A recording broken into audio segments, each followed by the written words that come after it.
Well, so I want to formally welcome you to this First Church program on genome editing with Alan Cantor.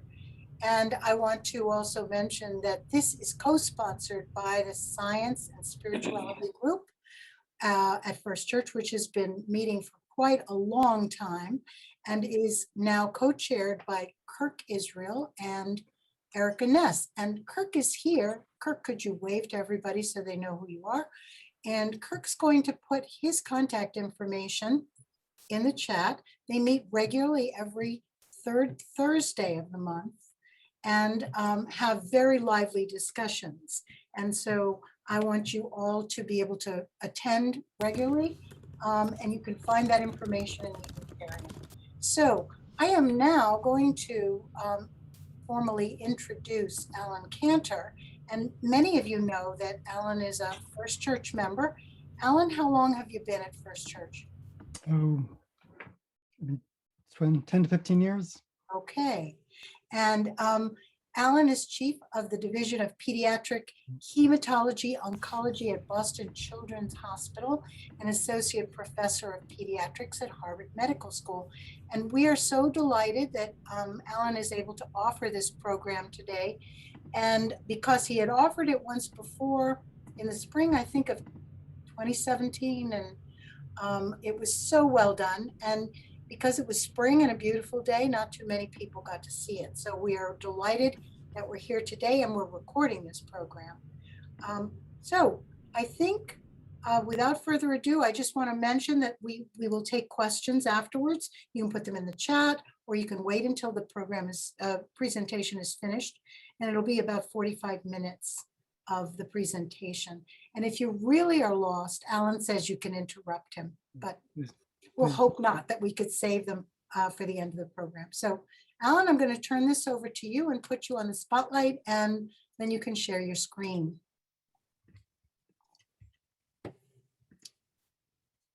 Okay, great. Can you see my slides?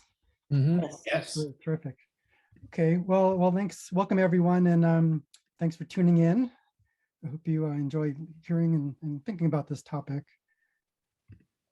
Okay. So as you know, there have been some recent developments in the ability to correct mutations in DNA, and some of you may have heard terms like CRISPR-Cas9 in the newspaper. And there's been a lot of excitement and advances, and I thought it'd be really of interest to our group to think about this, both in terms of its promise, but also ethical considerations as well. So that's why I sort of put this original one together, and now having a new one today that I've actually updated a little bit too. So the outline of my talk today. So first, I just want to review some basic information about DNA, genes, and genetic diseases, just so we're all on the same page. I know some of you, it's probably been a while since you've thought about this, probably since high school biology. Then I want to discuss efforts to correct mutations, describe the discovery of this CRISPR-Cas9 system. I want to provide two examples of how this technology is currently being applied to treat human disease, and then discuss ethical and societal considerations.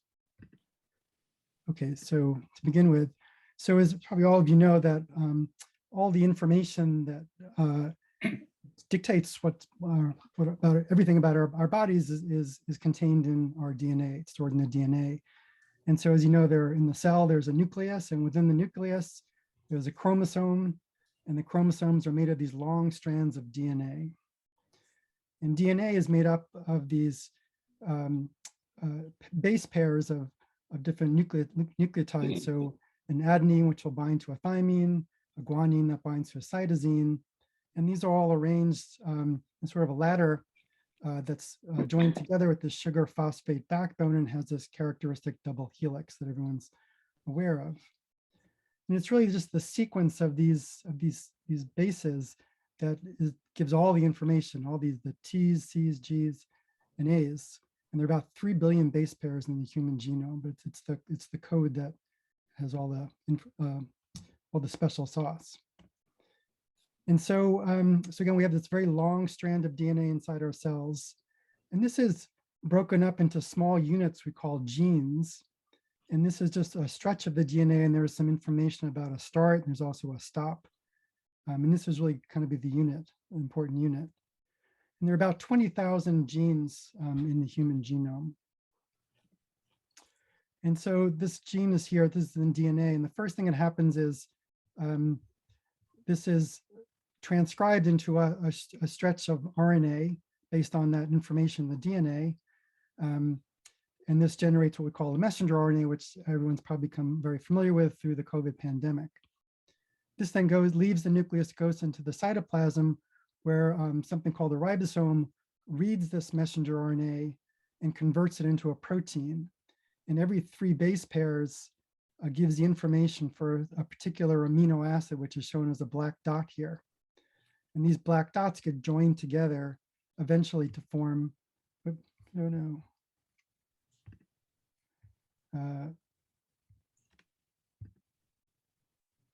eventually to form the protein. So this is an example. This is human insulin. And there are 20 different of these amino acids, and they each have different chemical properties. So this particular, which amino acids are in the protein and what their sequence is, gives this protein its unique functions.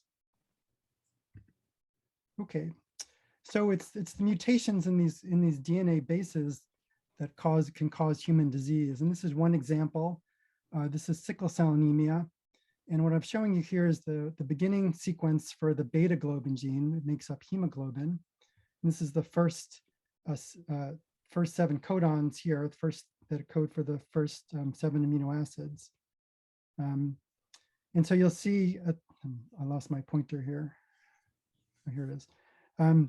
So you'll see that in the 6th position, it should be CTC, which then codes for glutamic acid. But in sickle cell anemia, there's a mutation that's occurred that changes that T to an A. So now it's CAC, and that instead codes for valine. So you get a valine instead of a glutamic acid.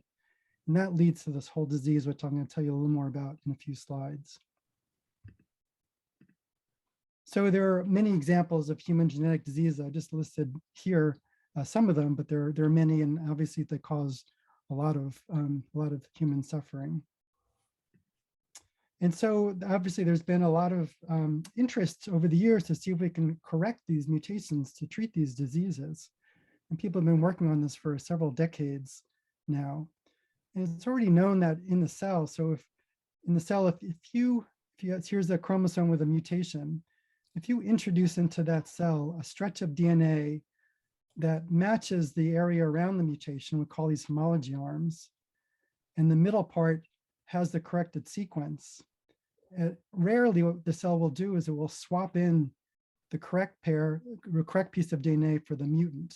We call this homologous recombination. And this is a way you can actually repair it. But it's very, very inefficient, doesn't happen very, very frequently. However, it's been known that if you create a double-stranded break in the DNA right nearby that mutation, as the cell repairs it, now it's much, much more likely to incorporate the repaired template, maybe 10,000 times more efficient.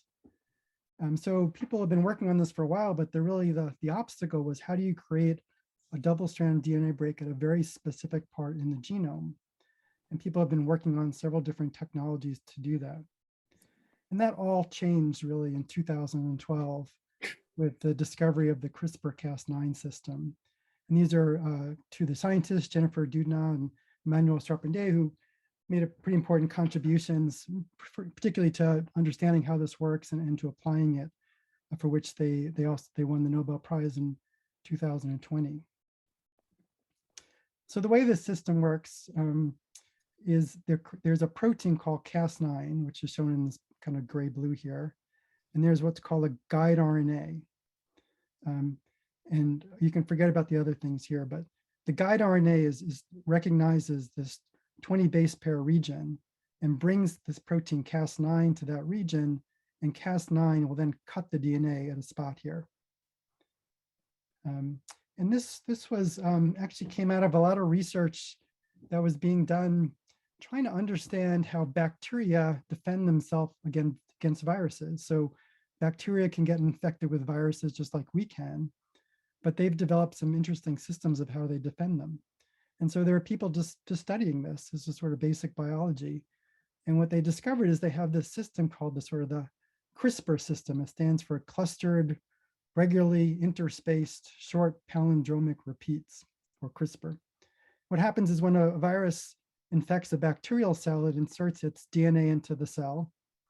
And then this another protein called Cas, kind of chops these into little pieces, and this gets incorporated into the genome of the bacteria. And then these get generated into small pieces of RNA, which get cut into smaller pieces. And then these combine with another part of the Cas system called Cas9.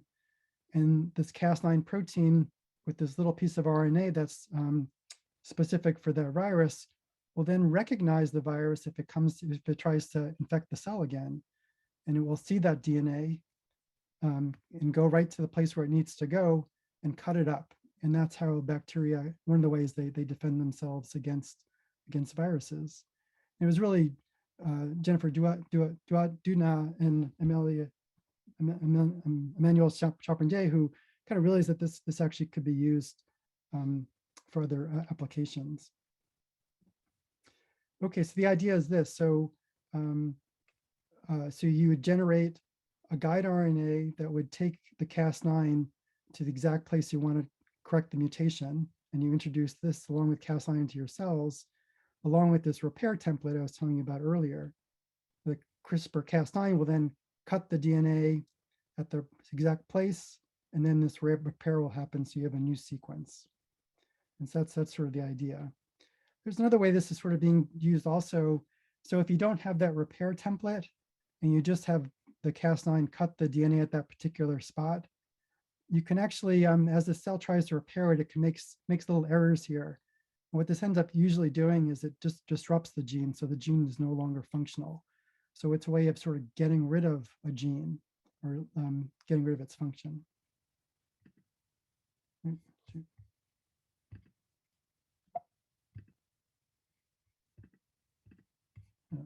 Stuck.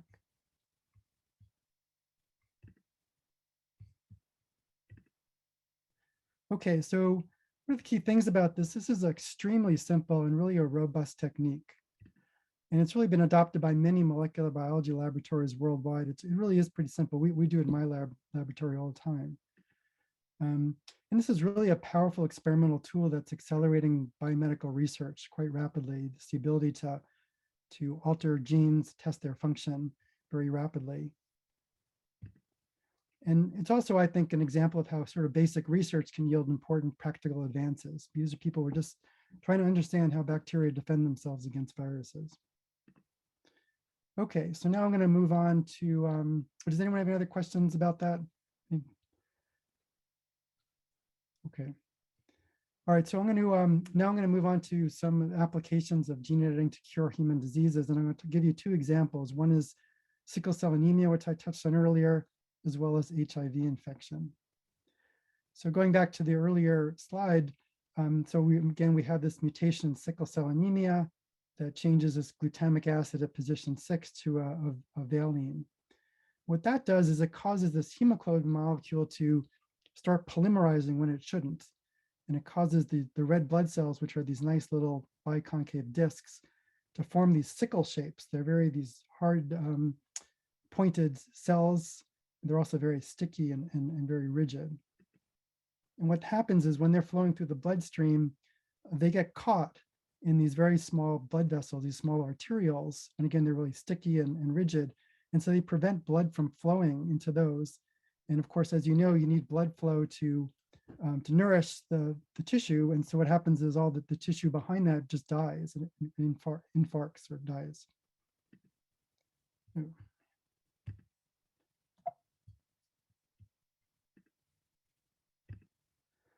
So there are many manifestations of sickle cell anemia. This is a pretty awful disease. You can get frequent pain crises. So if this happens and this is a blood vessel that's supplying a bone, part of that bone dies. And I don't know if anyone's hit their shin against something hard. You know how painful that can be. So this can be really bad. And often patients need to go into the hospital and be put on strong pain medications such as opioids while they get through this. They can get strokes. This affects their spleen. So the spleen loses its function very early in life, within the first year of life. And they're susceptible to overwhelming blood infections. There's fatigue, just being anemic. They can develop gallstones and have problems with that. They can get severe life-threatening pneumonias. They can develop blindness, painful joint deterioration. It often delays their growth.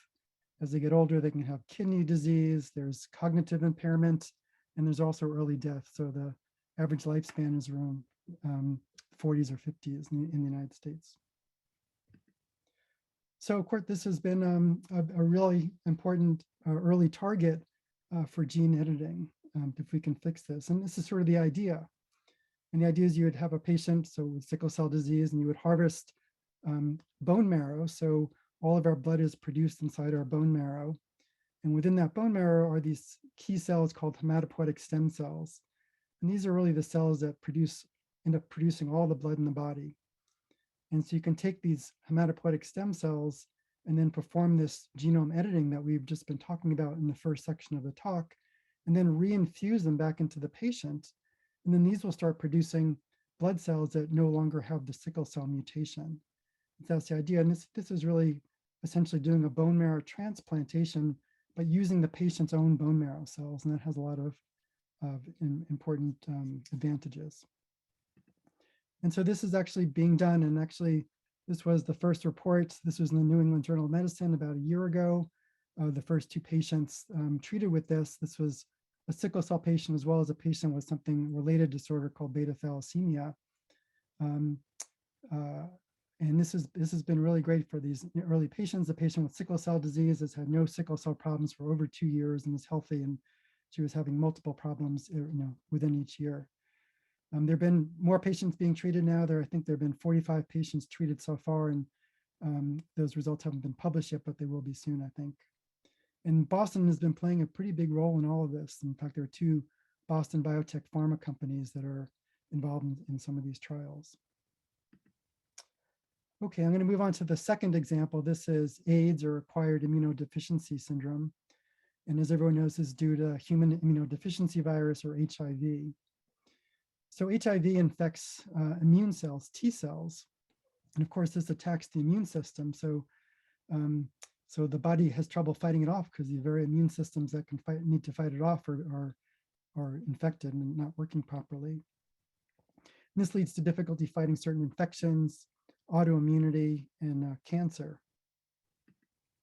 And in order for HIV to infect its cell, it needs 2 proteins on the target cell, this thing called CD4 and another protein called CCR5. These are co-receptors, and it needs those to get into the cell. So if you're missing one of these proteins, such as you're missing the CCR5, HIV cannot get into the cell, and these patients are resistant to HIV infection. And this was found kind of serendipitously, but now is a real target for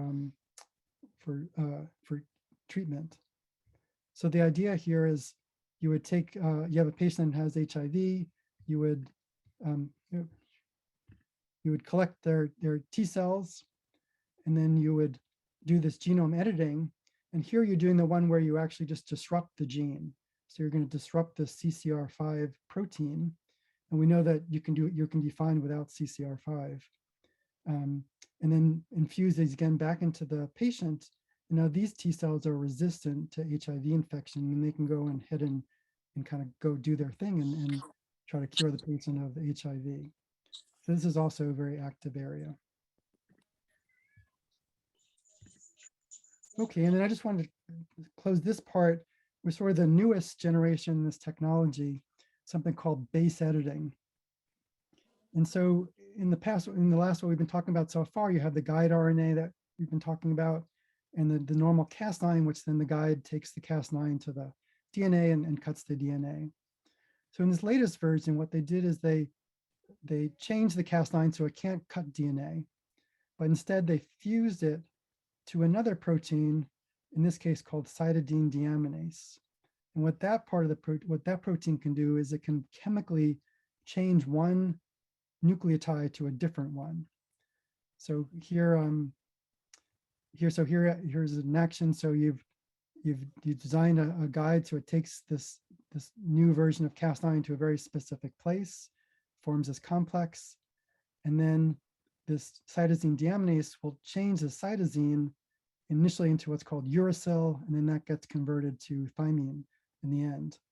And so what essentially you've done is you've changed the cytosine into a thymine. And this of course is heritable. So you've edited the base. And this has some advantages that it doesn't require a double-stranded DNA break, which potentially could have some toxicity. And it's also very, very much more efficient than the first generation system. And in fact, currently it's being combined with the new mRNA technology that's being used to make the mRNA vaccine. So everyone's been hearing about. So again, make this even more efficient. So I think you're going to be hearing more about this. In fact, the first clinical trials for sickle cell are going to be using base editing, are going to be starting up probably within this year. Okay, so now I'm going to move on to the next part of the talk, which is, I think, where there's lots of ethical considerations and other probably a lot of discussion. This has to do with human germline editing. So the first thing we need to talk about is the difference between somatic versus germline. So everything we've been talking about so far are what we call somatic alterations. So these occur in cells other than sperm or eggs, and they cannot be inherited. So the example of the patient with sickle cell anemia, so in those cases, you take the bone marrow from that patient, you correct the mutation, you put those stem cells back into them, and that repopulates their blood system. But you haven't changed the sperm or the egg. So when they have children, they can pass on that sickle cell mutation to their children. In contrast with germline alterations, these occur in a sperm or egg, and these can be inherited, as shown here. And so just reminding you about early development. So with fertilization, you have a sperm and an egg, and they form what's called a zygote. And then this goes on to form the early embryo, which initially is 2 cells, and then 4, 8, etc., forming this little cluster of cells. And so it's possible if you can get a zygote, this after in vitro fertilization, you form these little zygotes. It's possible to inject into the zygote this whole CRISPR-Cas9 system with the guide RNA, and to perform this actually in the zygote, and then this gets transferred into a woman, and then it can develop into a fetus. And this is being used already in animals. This is being used to make genetic experimental systems in mice and other animals. Of course, the big concern is humans, of course, right? Yeah, so this is, you just insert these embryos into the uterine cavity. And so, of course, when this raised lots of concerns, and you heard this is just the front cover from The Economist about editing humanity, and raised the possibility of making all these enhancing humans. And so, so back in 2015, because of all this, there was a lot of activity among the scientists. So there was something called the International Summit on Human Gene Editing, and composed of a number of experts. And their statement was that it would be irresponsible to proceed with any clinical use of germline editing unless and until the relevant safety and efficacy issues have been resolved based on appropriate understanding and balancing of risks, potential benefits and alternatives, and there was broad societal consensus about the appropriateness of their proposed application. Moreover, any clinical use should proceed only under appropriate regulatory oversight. So this was all out there. But of course, unfortunately, this did not stop a rogue scientist in 2018 from actually doing this. Some of you may have read about this in the newspapers. So on November 26, 2018, a young professor at Southern University of Science and Technology in Shenzhen, China, announced at a meeting that he had performed genome editing on two babies. And he did this he performed this gene editing on human embryos from a couple with an HIV positive father. And what he did was he disrupted that CCR5 gene we talked about earlier, to make them resistant to HIV infection. That was the whole rationale. The twin girls were born and were reported to be healthy. And I think they're about 2 years old, I think. And I think as far as I know, everything's still okay with them. There's actually a report there may have been one other child also. So there was immediate and very harsh condemnation from the international science community, including many Chinese scientists when this was announced. The researcher was fired. He was sentenced to 3 years in prison for violating government bans on the clinical procedures of gene editing on human embryos. And he was also fined 3 million won, or about $500,000. And this also sparked the World Health Organization to convene a panel of experts to generate recommendations on human genome editing. And this was just published last year.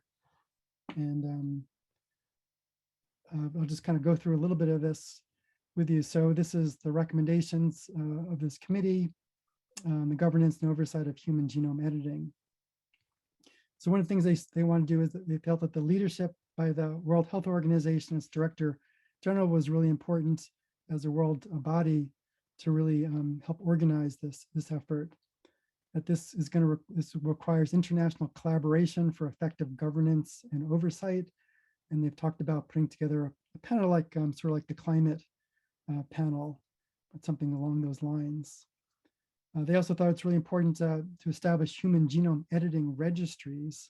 What that means is when they're in all these clinical trials, all this information should go into certain databases where it could be accessible and could be followed. They talked about international research and medical travel. And what they meant by that is that they wanted to avoid situations where if there are regulations in one country with a lot of resources that could regulate it, that the science wasn't being done in another country that kind of lacked those resources and oversight. That this would be should be banned.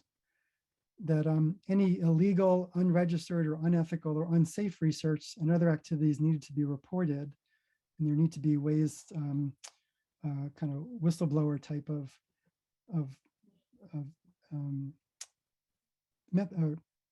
what methods put in place to be able to do this. They talked about intellectual property in terms of like access of this technology to different populations, both good and bad. For instance, the Broad Institute, which I think has licensed some of this technology, it's not licensed for germline genome editing. That education, public education, engagement, and empowerment are going to be really important. That's both educating people, but also enabling dialogue and input from the general public. That ethical values and principles need to be generated for use by the World Health Organization, sort of a set of principles and values, which I was a little surprised that the World Health Organization doesn't already have. And that these recommendations needed to be reviewed within 3 years. And the review should take less than 18 months. So there would be active engagement for this. So that's where kind of things stand. So really just to summarize, that genome editing is really here. It's doable, it's feasible. The clinical applications for somatic gene editing are already under early clinical research and development.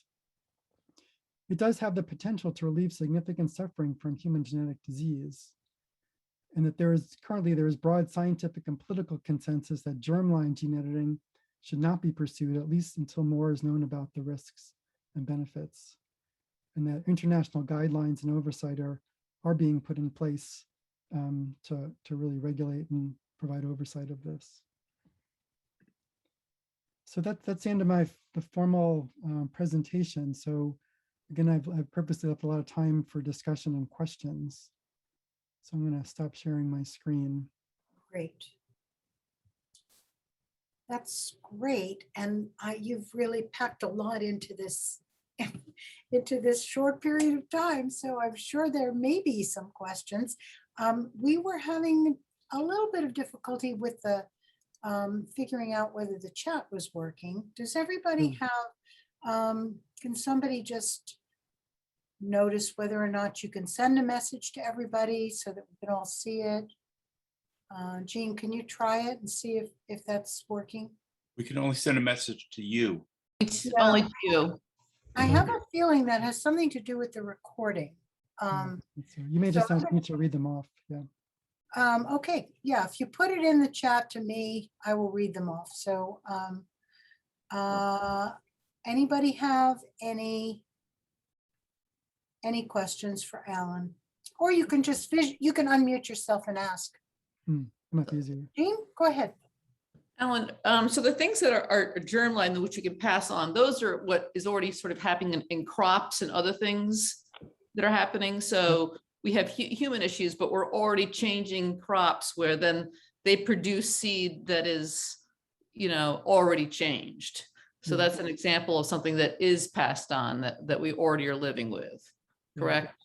Yeah, I mean, that's already been happening for a while, the gene modification Right. crops. It's not just the editing, the changing, there's a gene addition or things like that that's been going on. But then do people feel that eating those types of foods, could that change our own genetic, is that controversy? Yeah, there's no way that could happen. Doesn't get into our own DNA. Okay, there is a question from Bill Blumberg. Do you want to ask it directly or do you want me to read it, Bill? I'll be happy to ask it directly. Go ahead. Many of the traits that you showed on your first place, thank you very much for this wonderful Sure. presentation. Sure. On one of the slides, you showed a baby with arrows pointed at all Yep. sorts of wonderful traits that one might want to improve. Except, isn't it true that many of these traits are controlled by large numbers of genes all acting together? So my question for you is, are people thinking about a CRISPR path? If you really wanted a kid with a photographic memory and blah, blah, blah. Is there really a CRISPR path to control all the genes that are responsible for that? Yeah, that's a great question. So yeah, I was going to actually bring that up if no one else did. Yeah, so for a lot of these traits, as you point out, they're kind of multi-gene and probably more polygenic. So many different genes contribute to that. So from a practical standpoint, it'd really be difficult to do that. I guess if there are just a few key genes, one could potentially do it. I think most people are thinking about this, clinically for these monogenic diseases, where this is really could be done. I mean, the real ethical threat comes from designer babies, and I was just wondering, how that threat might be on the distant horizon, but in the near term, it seems like it's sort of hard to do it if it's true that many of these desirable traits are controlled by, as you say, are polygenic. Many different genes have to do their thing in the right sequence for these good things to happen. Yeah, exactly. Yeah. Alan, I have a question. Given that we know about the messenger RNA vaccines, they weaken over time. Is there, like with the sickle cell, you certainly want to get to a patient as soon as you can, but is there a lessening of the ability of this to work as you get older? I don't think there's any lessening of its ability to work. Obviously, the older you get as a patient, the more sort of organ damage there's been. So it's a little more tricky from the clinical standpoint, but the technology itself should still work. And again, this is even though this messenger RNA doesn't last very long, this is a good example. You just need it to be there for a little while, because once the genetic change has been made, that's heritable. That's all the subsequent cells will have that. And thank you for plugging that NEJM article. I remember working on it. Good, yeah. It's probably more than good. I have a question from someone from the dark ages in terms of science. I don't understand. Can you see these things through certain types of microscopes, or how do you actually know what they look like? And therefore how you do these procedures? Yeah, my father asked me that question all the time. I'm his age, I guess. I don't know. And you can't. I mean, you can see a strand of DNA with some really high powerful microscopes, but typically doesn't do it that way. One uses kind of indirect methods. getting pieces of DNA that you can run on a gel, you can actually sequence the DNA and it gives signals as to what it is. So a lot of it's a little bit indirect. So it's a little bit magic because you're working with things you can't really even see, but it really does work. Has your lab been involved in targeting repairs on specific genes, just the repair rather than? Yeah, we haven't really been doing that. We use it, like many labs use it kind of to probe the function of a gene in a cell. It's great. You can, knock it out. And then you could use that as an experimental system, which again, is super powerful. And it really has accelerated research quite a bit. Thank you. Yeah. Alan, have you always been involved in this kind of research, or, just how did you get involved in it in the first place? Actually, it's kind of been a long time. My aunt and uncle are scientists, and they work on blood. They actually work on blood clotting, and they sort of got me into this whole area. So I initially worked on blood clotting, and then when I went to medical school and I did my graduate work, I ended up in a lab that just happened. I was studying a very basic cell biology question, but happened to be in a blood cell department. So I kind of end up in studying blood a lot. Mm-hmm.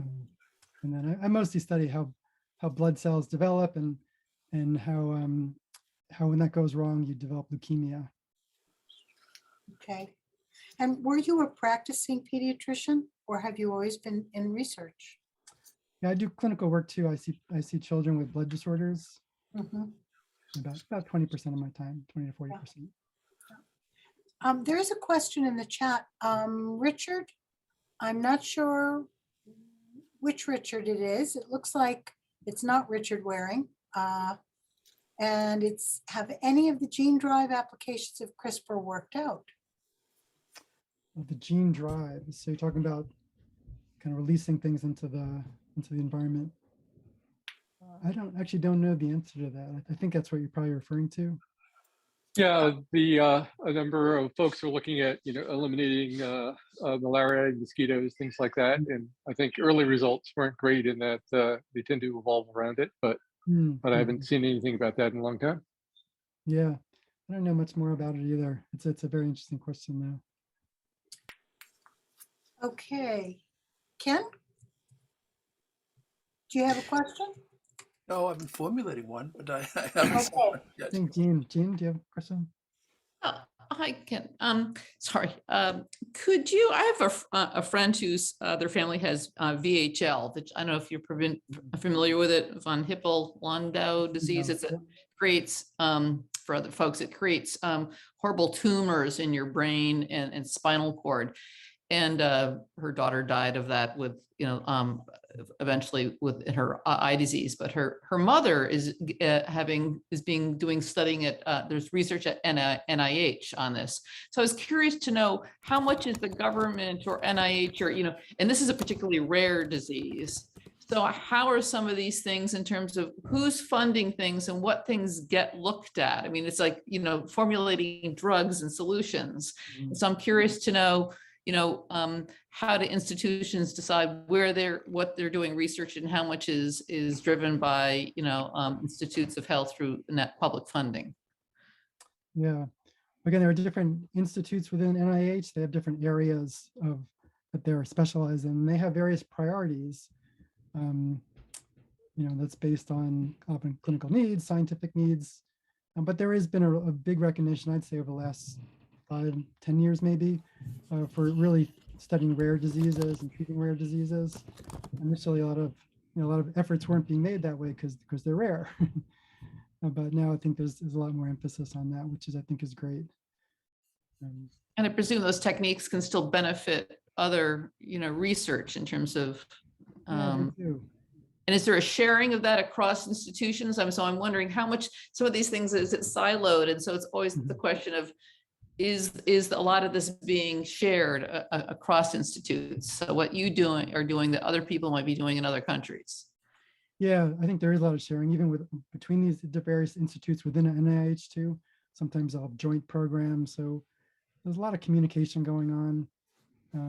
Again, some of these are technologies that kind of cross various institutes and ideas. So there's a lot of collaboration going on. Yeah. Okay, any other I think questions? Yeah, I was Richard, going to ask one thing, and sorry if this is kind of said or implied, but for example, like the T cell thing, where we're replacing like cells and kind of teaching them the kind of corrected tricks. Do those have to be like then repopulated? Like that's a small percentage. Is that a small percentage of the T cells that are there, but they reproduce and they become a bigger fraction? Or how do you? Is it ongoing renewal, or how does that kind of stay as opposed to and be a significant fraction of the processing of the body at that point? Yeah, that's a great question. So like with T cells, they do repopulate. They produce more of themselves with various regulations. They may or may not stay forever, and you might need to give subsequent courses of this over time to clear an infection. With the sickle cell example, where you're doing this in hematopoietic stem cells, if you really do get it into these hematopoietic stem cells, they'll stay forever. At least they should, because those will kind of self-renew themselves and find their right place in the bone marrow. But do they need to are the conditions where you basically, for these treatments to work, you sort of need to stop the kind of incorrect sequencing, incorrect cells from doing their thing, so that the new ones with the correction can then populate? Yeah, that's a great question. Yeah, so in the case of like sickle cell anemia, you do what we call conditioning. So before you infuse those corrected stem cells back in, the patient would receive something like some chemotherapy or radiation to get rid of their existing bone marrow. To do that, there may be some situations where you don't have to do that or don't do it completely, that some of the corrected cells can coexist with the incorrect ones, but still have a big benefit. Yeah. They may actually even have an advantage over the incorrect ones. So that's being studied in a couple of diseases too. Yeah. From which labs do you obtain the material? For example, in order to work in some ways with the DNA, the oligonucleotide, I can't pronounce it, the oligonucleotides, where they're artificial. I mean, they're synthetic. Yep. From which lab can you trust to buy them from? Yeah, they're synthesized in various commercial groups that they're pretty well established. There's a lot of quality. Are they control in that this goes- country or foreign countries, or China, That's a good Russia? question. I think most of them are domestic. I know the Pasteur Institute does a lot of work with the US, Yeah, although they've been burnt the Pasteur Institute has Yeah, been yeah. burnt several times. But has a lot of stuff been bought from China? there might be some reagents that come from them, but you're right. There's a lot of quality control that goes into this, and obviously, if things aren't coming with what's expected, then a lot of investigation that goes on. But you're right. I guess it's a possibility that when the reagents aren't what you think they are. Yeah. Thank you. Yeah. A couple more questions. So, Richard, I think you're next. Sally, you have your hand up. Richard, go first, and then Sally. So I'm a poet and I work for a medical journal, but my mother was a biologist. So this really interests me. And tonight's talk was more about DNA, but there's also RNA.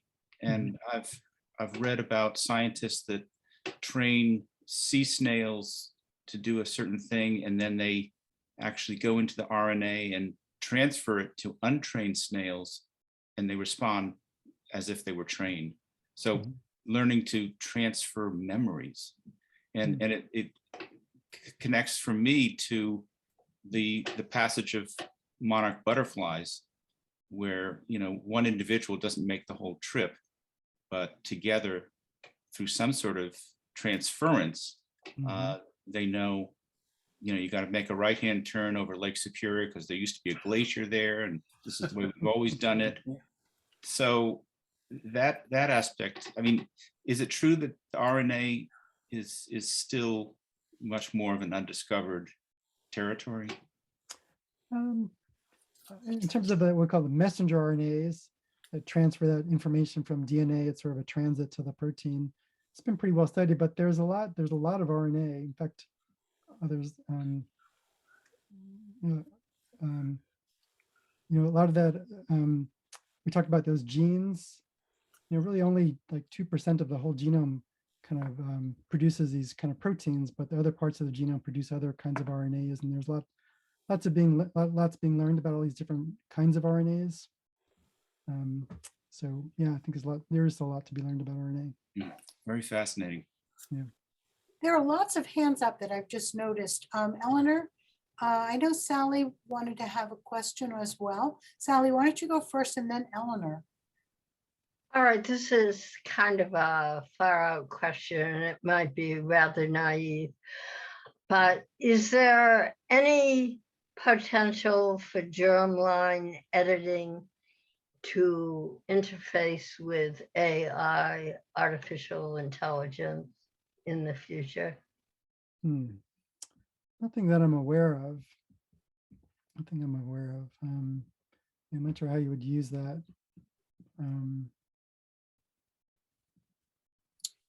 Okay. Yeah, nothing I could think of. Eleanor? Actually, Lillian, I think Margaret Eagle, Susan Kobayashi, and Mark and Nancy Davis were ahead of me. Oh, they were ahead of you. Okay, I didn't see when those little hands went off. What's the order, Eleanor? Tell me which one was. Well, on my screen, it's Margaret, then Susan, then Mark and Nancy Davis. Okay, Margaret, go next, and then Susan, and then Mark. I was just wondering, what are the low-hanging projects that might make biggest difference quickly with this sort of technology, and in particular, cystic fibrosis, one of them? Yeah, that's a really great question. I think some of the low-hanging fruit, sickle cell anemia is very low-hanging fruit. Part of that is because its ability to do bone marrow transplant, because we can take the blood stem cells out and put them back in and repopulate the whole blood system. And it's obviously it's a single base pair mutation, has a lot of unmet clinical need. So that's why one of the reasons why it's being targeted so quickly. But there's some other blood disorders, again, for the same reason that one can replace the bone marrow, the blood system very easily, and we have a lot of experience doing that kind of stuff. And there's been a fair amount of work done on hemophilia, where you can actually do this. Actually, the liver cells produce the clotting factors that are mutated in hemophilia, and there are a lot of activity going on to try to correct that in the liver cells. I think cystic fibrosis is really an important one, and it's a great example of where you might need germline gene editing to do that, because you can't. It's not like there are some stem cells in the lung, but you can't repopulate someone's lungs with a corrected stem cell. So it might have to be done at the germline level. And so, obviously there are a lot of cautions about germline editing, but this may be an example where you might want to do it. Okay, Susan. You're muted. You need to unmute. What are the issues and concerns and procedures regarding patenting? Yeah, that's a great question. I don't. It's not my area of expertise, but there have been actually already a lot of battles over some of the patenting of the technology, the initial CRISPR gene editing technology. So, yeah, so people jump on it very quickly. And so again, one of the World Health Organization, one of their recommendations is to figure out laws that will enable access to this technology, avoid some of these patent problems. That's an important question. Thank you. Okay, Mark, and then Eleanor, and then we have Stuart. This is Mark. I had partly a response to Jeannie's question about GMO vegetables or foods. And I saw an article recently that said currently most GMO foods have a gene from another vegetable put in, you take a tomato gene and put it in a potato, and then you can grow potatoes above the ground. You don't have to dig them up. Mhm. Just a joke, but that many, since genetic editing is not, at least currently, is not introducing different genes, it's just modifying existing genes, that it is possible that that particular species could have produced that DNA that is being modified. And Yep. so in many considerations, it's not considered GMO because it, at least in some countries, since you haven't introduced new genes from other plants or animals, it's not considered. It doesn't have to be called GMO, but we're really very early in that whole scheme. Yeah, that's a really interesting consideration. Yeah, some of the semantics of it. Yeah, so there's what we call gene addition, which has been happening already, but this is sort of gene editing. Yeah, and so you're right. It'll be interesting to see how that plays out. So they haven't stumped you completely yet. There've been some questions that have been really interesting. Eleanor? Well, basically, my question was also about the patenting and taking from the seeds, for example. The seed company, Monsanto, won't allow farmers who use their seed, which has been modified, to then harvest that crop and save seeds from it. You have to keep buying new seeds, and which I think is sort of another part of an ethical dilemma. And then if the modified species seeds get blown to adjacent farmer, that farmer can be prosecuted for stealing. Really? Wow. Even though it was the wind that brought that. Anyway, I think it's the ethical dilemma around the patenting of gene editing and all of the products used is a really very difficult area that I think, bears having debates about. Yeah, it's a super interesting area. I guess one that's sort of developing. Yeah, I mean, there's a debate about like the sequences, what sequences you use. Can you patent the genes that you're editing? Not just what you're talking about. Yeah, it opens up a lot of really interesting questions. So Stuart has a question, and he says, I don't know if you want to ask it directly, Stuart, or whether you want me to just tell everyone. Am I unmuted or? No, yes, you're unmuted, yes. Well, I could ask it. I guess first I'd like to thank you for this incredibly interesting and informative presentation. And the diagrams and everything have been very helpful. I'm currently reading a book by David Christian called The Origin Story, which attempts to go from the Big Bang to the present.